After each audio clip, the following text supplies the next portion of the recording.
Ini menuju kegagalan, belum gagal, bisa dirubah. Dan saya kira janjinya Pak Prabowo untuk merubah itu, jangan sampai kita menjadi negara yang Pak Prabowo bilang katakan negara yang tidak memanfaatkan demografi ini, bonus demografi ini. Tapi bagaimana caranya? Omong-omong sudah selesai lah, retorika sudah selesai. Yang perlu adalah tindakan konkret. Salah satu konkretnya menurut saya TKDN itu harga mati harusnya. Kalau mau malah TKDN untuk sektor tertentu dinaikin untuk melindungi kita. Kalau untuk negosiasi sama Trump bukan TKDN.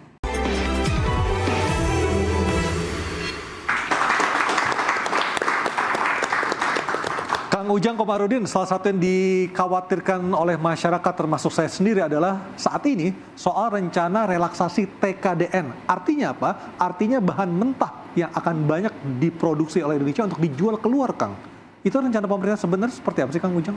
Ya tentu ada proses hilirisasi kan yang memang menjadi concern pemerintah. Yang pasti sumber daya alam itu dipastikan untuk kepentingan rakyat Indonesia, itu dulu yang paling penting.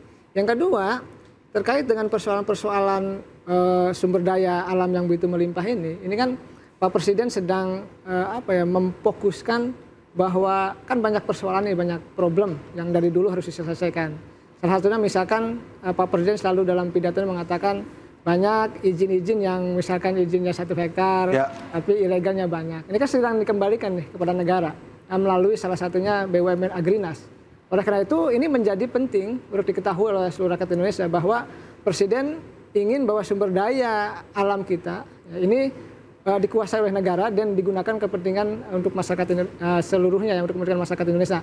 Oleh karena itu kami yakin ya niat baik Pak Presiden ini harus disambut dengan baik. Sehingga apa? Sehingga apa yang menjadi program hilirisasi, program tadi sumber daya yang begitu melimpah itu betul-betul diambil negara untuk kepentingan dan kesejahteraan rakyat. Oke. Nah, ke depan tadi kita dari awal ya buruh, semua petani, nelayan, termasuk pengusaha, kami pemerintah bersepakat bersama membangun bangsa bersama. Kita mulai gitu. Yang dulu biar dulu, yang lalu biar lalu. Kita memulai.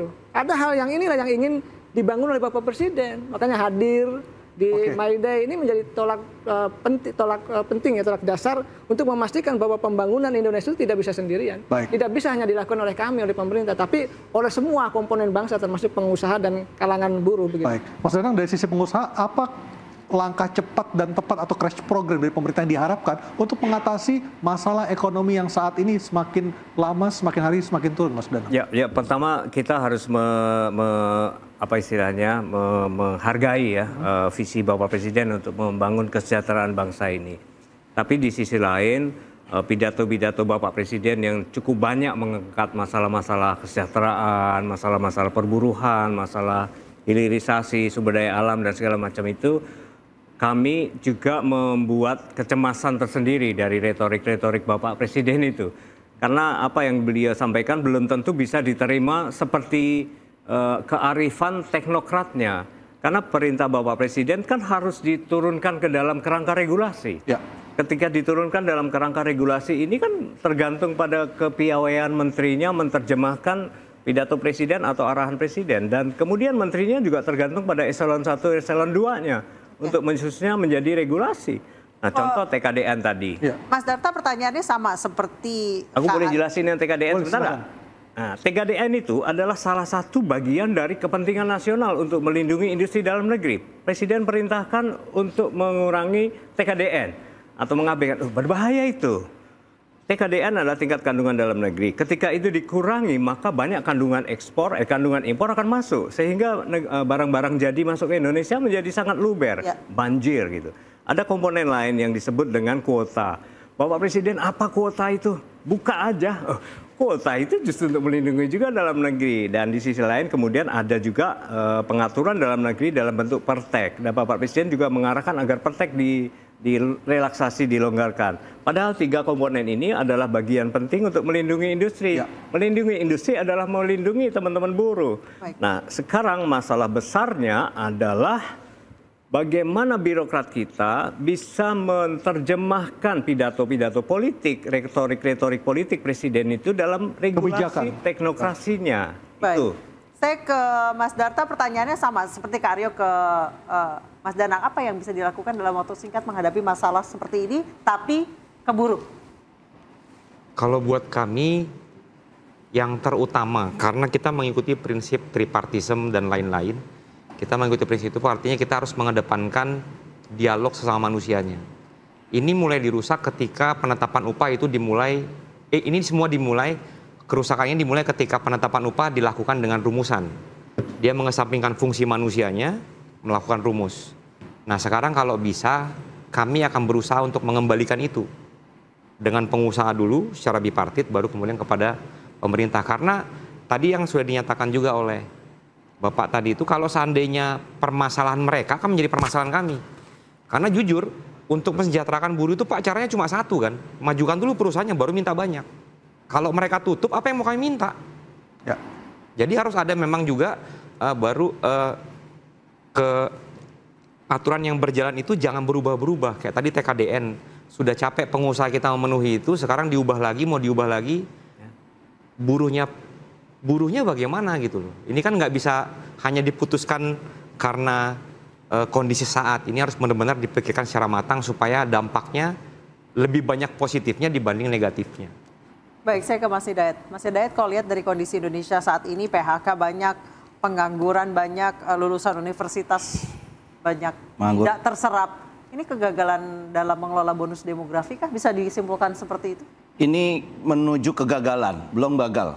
Bisa dirubah, dan saya kira janjinya Pak Prabowo untuk merubah itu, jangan sampai kita menjadi negara yang, Pak Prabowo bilang katakan, negara yang tidak memanfaatkan demografi ini, bonus demografi ini. Tapi bagaimana caranya? Omong-omong sudah selesai lah, retorika sudah selesai. Yang perlu adalah tindakan konkret.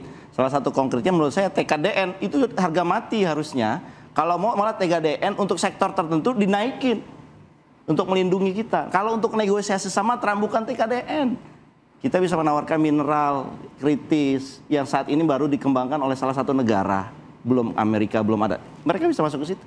Saya kira ini yang istilahnya publik butuh konkret. Bukan hanya retorika saja, implementasinya apa selanjutnya setelah Hari Buruh ini buat kalangan buruh. Artinya kalau kita melihat kondisi saat ini, apakah Anda cukup yakin dengan janji-janji Presiden tadi siang di Monas? Saya melihat ada beberapa yang agak sumir ya, ketika misalkan bicara mengenai ada bentuk dewan-dewan lagi, Dewan Kesejahteraan Buruh, apalah namanya, Satgas lagi. Saya rasa kalau kita pengen konsisten dengan kalimat efisiensi, ini nggak perlu ada. Yang ada optimalisasi yang sudah ada. Optimalisasi ini apa? Jangan sampai ada APBN yang keluar lagi untuk membentuk organisasi baru. Loh, kemarin kita kritik menterinya, wakil menterinya kebanyakan, ini juga masih belum direspon. Jadi saya kira sudahlah, tidak perlu ada dewan-dewan baru lagi, sudah tidak perlu ada lembaga baru lagi, yang sudah ada manfaatkan, dan ini sudah ada 40 KL. Udah banyak nih orang yang terlibat di sini. Kok masih bentuk-bentuk lagi? Saya kira tidak bijak untuk efisiensi APBN. Baik, dan kita juga harus menunggu juga hasil revisi Undang-Undang Ketenagakerjaan pasca putusan MK tahun lalu ya, Mas Danang ya. Agar wacana kesejahteraan buruh itu tidak hanya sekedar retorika, tapi dilaksanakan juga harus melindungi pengusaha supaya dunia ini berputar ya Dok, roda ekonomi Indonesia juga berputar di tengah gonjang-ganjing global.